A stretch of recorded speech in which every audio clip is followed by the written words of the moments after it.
Thanks, Tyler. Well, my name's Tyler as well, joined here by Rocco and Isaiah. We got a segment on a sport for the first time that we've ever talked about here on HSN. It's UFC talk. It's a growing sport that's got so many people watching it right now, booming. Boys, we've had two of the most amazing cards of UFC history, 299, 300. Let's start off with 300. My first point is Alex Poatan Pereira, first round knockout, shocks the world, drops Jamal Hill. Question is for you guys, why is Jamal Hill not trying to wrestle? Why is he not trying to bring us to the ground? Oh, I mean, maybe like each fighter has their own way of winning, and I don't see Jamal Hill as a grappler. He probably didn't grapple because he doesn't really know how. He just used to striking, but that's just what I think. Yeah, I mean, at the end of the day, he just came into that fight looking super nervous. Yeah. He didn't look like he was ready to go against Pereira, which obviously it's a big mountain to climb if you want to beat Alex Pereira. But at the end of the day, if Pereira's footwork was as good as it was when he stepped on Jamal Hill's foot and then hit him with a clean left straight to the ground, beautiful. That was perfect. And then as soon as he hit the ground too, just straight pummel. He didn't know what to do. His guard got broken within seconds. I think too, thing people really aren't talking about too much is after the shot to the lower section that Herb Dean called the quick timeout, I think maybe Jamal Hill was waiting for that timeout to happen. Yeah. And then once Alex said, no, I don't want it, went in, I think he wasn't ready for that. Hill needed that timeout. Yeah. I mean, Pereira obviously, come on. Yeah, right.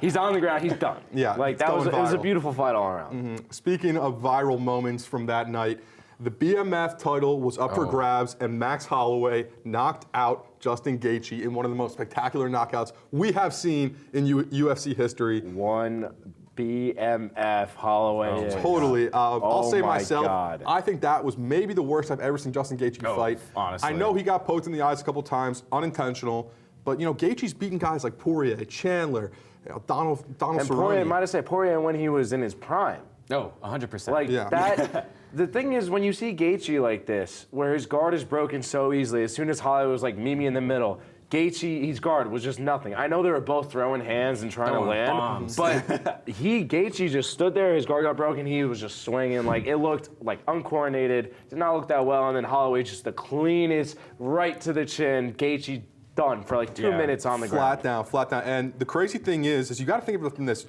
The judges knew, everyone knew that Max was winning that fight. Up until the final round, Max was winning that fight. He said, screw it, I want this knockout bonus of $300 grand. With 1 second on the clock, on the clock. Latest knockout of all time. What's shocking to me is there's a chance he loses that fight. With Gaethje's power, when he points in the middle, he says, all right, I'm going to swing here. There's a chance I get knocked out. But he took that chance, and it worked out for him. Easily, yeah. A little bit earlier that night, later that night, the co-main, Yan versus Weili Zhang, the battle of the Chinese females, that was extremely intense. That was a battle.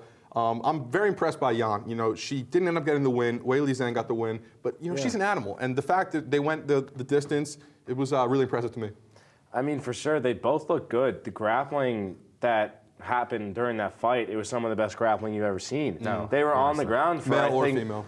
3 to 4 minutes of each round. They were just great wrestling, great grappling all around. Yeah, both had really great stamina too. I really want to see Zhang Weili go for that flyweight title because I feel like once you have 3 or 4 clean defenses, you could definitely move up to a different weight and just claim a different title. She has the skill, she has the motivation, and she's a sweetheart. You see in the interviews.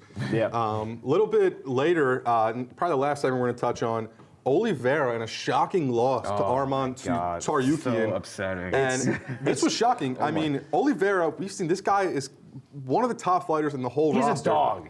Total dog. Oliveira's a dog. Most and he submissions lost. in UFC history. Yeah. And I wrote it down. Arman Tsarukyan is going to be a problem in the lightweight division. After this win, this guy can wrestle. This guy has knockout power, and he's technical. He solidified himself for sure. All the technicality that he brought to the table and the power for sure. It looked like almost just a clash. He was toying with him a little bit, for sure.